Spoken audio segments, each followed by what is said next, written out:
Distinguished ladies and gentlemen, it's a great pleasure for me to be here with you this afternoon and share some ideas on the developmental efforts at improving and enhancing the mineral sector in Nigeria and in Africa as a whole.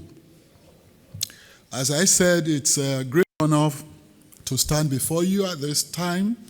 This year's Resourcing Tomorrow's conference, which is a platform where vision, technology, and leadership converge to shape the future of global mining.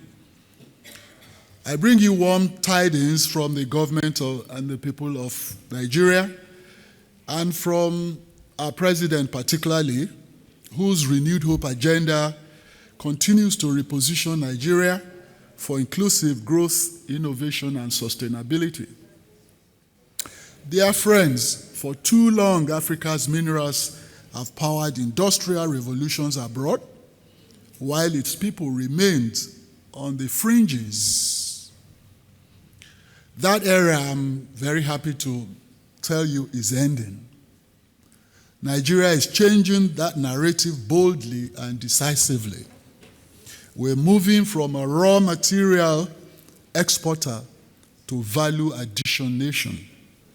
Our guiding framework, which is the 7-point agenda for the mining sector, is not just a policy on paper. It's a blueprint for transformation grounded in transparency, anchored on sustainability, and driven by shared prosperity. When this government came on board just about 2 years ago, slightly over 2 years ago, we made a solemn commitment to make Nigeria's mineral wealth work for Nigerians and for our partners who share our values of fairness and responsibility. I'm pleased to say that that promise is taking root. Since last year, companies such as K-Max Technology, Geolin Lithium, Avatar New Nigeria, and Asba Group have collectively invested over $1.3 billion in lithium processing projects across Nigeria. These are not speculative ventures. They are bricks, mortar, and machinery. And just outside Abuja, the Federal Capital Territory, construction is underway for a $50 million lithium processing plant, the first in a network of industrial clusters that will extend through several states, Nasarawa, Kogi, Kwara, and Ebonyi states.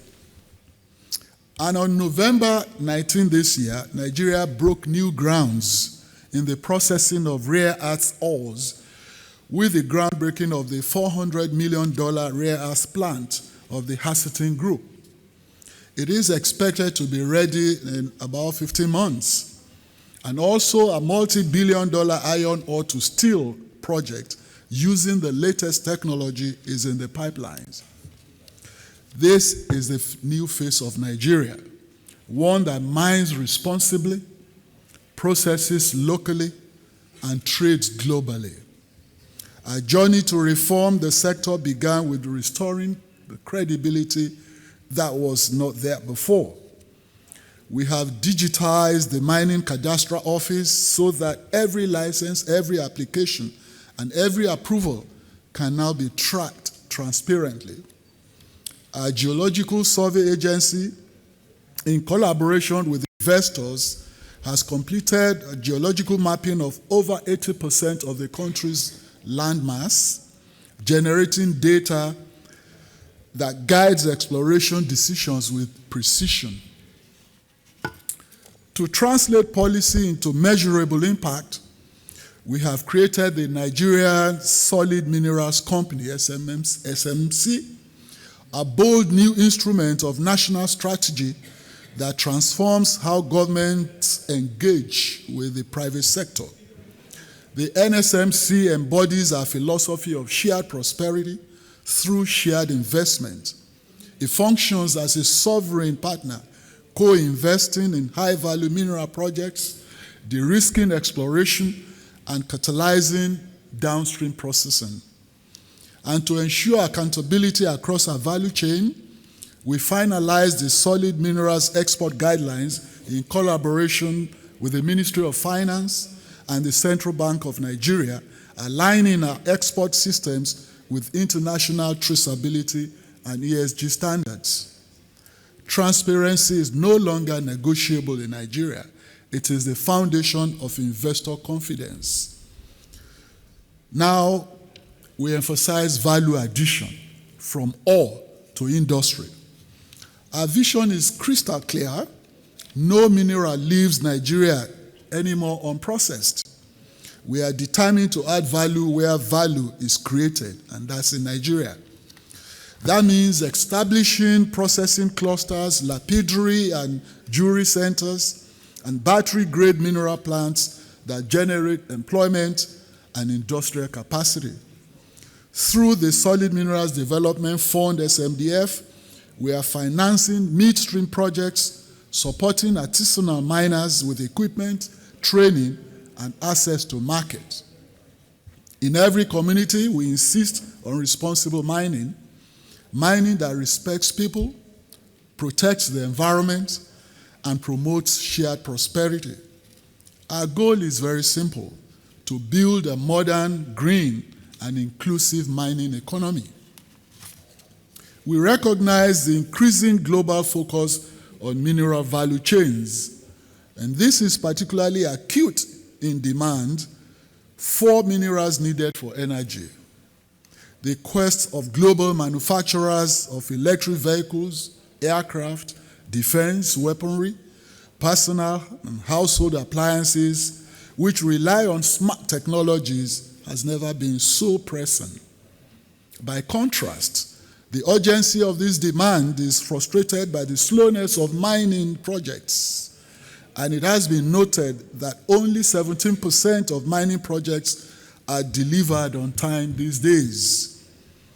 A report by S&P Global Market Intelligence stated that while it took 12 to 14 years to move a mining project from discovery to production in 1990, that cycle is close to 18 years today.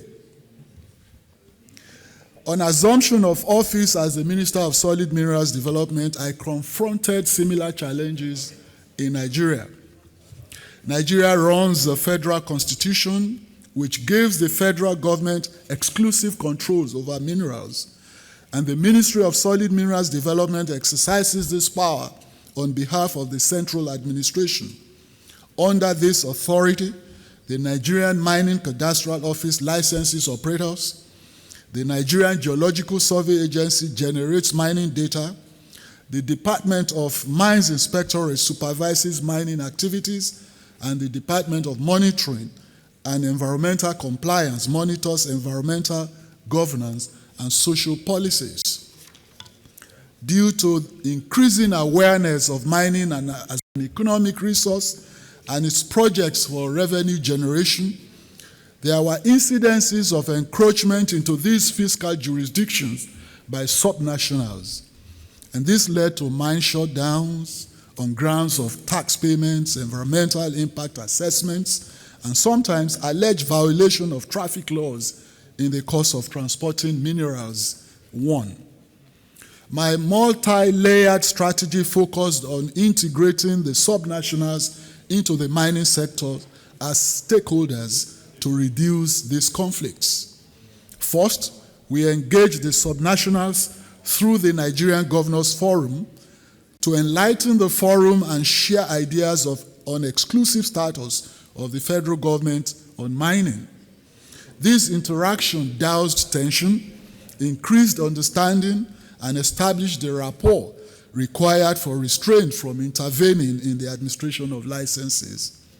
Secondly, we encourage subnationals to set up mining companies, obtain and operate mining licenses, and today, 27 out of 36 states in Nigeria run mining companies. Third, arbitration. For example, the ministry resolved the industrial dispute between Segilola Gold Refinery and the Osun State government, and our intervention enabled the state to formally reclaim its shares from the company, and the company is now operating in an unfettered environment. Fourth, we have brought succor to states through investment promotions, and Nasarawa is a state, an example of a state that is wonderful and has over 6 multi-million-dollar mining projects facilitated by our ministry. We have also intervened at the community level by enforcing compliance with the law on community development agreement. This law requires mining companies to sign a 5-year community development agreement before commencing operations. Indeed, my first task as minister was the approval of the new version of the agreement that gives more powers to the communities to hold the farms accountable. Today, not less than 342 communities have signed CDAs, sector by sector, introducing mining marshals to combat illegal mining. And we are backing the boots on the ground with our new project on monitoring via satellite. These strategies not only work. Countries such as South Africa have adopted community development agreements to improve governance system that provides conducive conditions for easy permits. Value addition is another policy that Nigeria has championed at continental and international fora as critical to reversing unequal trade between the North and South to promote a win-win system that ensures smooth supply of minerals. The campaign for value addition has created a special purpose vehicle, the Africa's Mineral Strategy Group, for its adoption, activation, and implementation across the African continent. This value addition, I must say, is reverberating across the landscape of Africa today. I'm honored to serve as its founding chairman, working with sister nations to translate potential into prosperity. At the Africa Natural Resources and Energy Investment Summit 2025, which we hosted in Abuja, we launched the Africa for Africa Investment Fund to mobilize regional financing for infrastructure and processing facilities. And our partnerships continue to grow with Saudi Arabia, the United States, the European Union, and our partners under the Mineral Security Partnership, MSP, all dedicated to developing sustainable and transparent mineral supply chains. These alliances reaffirm one truth: Africa must be a participant, not a passenger, in the global energy transition and all other minerals if we want to improve the efficiency of the global supply chain. Ladies and gentlemen, we know that investors seek clarity, certainty, and confidence, and Nigeria offers all of these. 100% foreign ownership is permitted in mining ventures in Nigeria, except where strategic national interests apply. Investors enjoy tax holidays, import duty waivers on equipment, specifically on mining. Profits and capital are fully repatriatable under our bilateral investment treaties, which means today an investor in mining in Nigeria, or in any other sector for that matter, can fully repatriate his or her profits outside the country without let or hindrance. And a dedicated mine surveillance and environmental task force we have put in place to ensure operational safety and security across project sites. When we say Nigeria is open for business, we mean it transparently, responsibly, and profitably. Our ambition is to make Nigeria the hub of critical minerals processing and innovation in Africa. We are expanding transport corridors to connect mining zones with ports and industrial parks. We are investing in green energy corridors and refining capacity for lithium, nickel, cobalt, and tin. We're developing research collaborations with global universities and technology firms to unlock new applications for our own mineral development. At a recent global platform,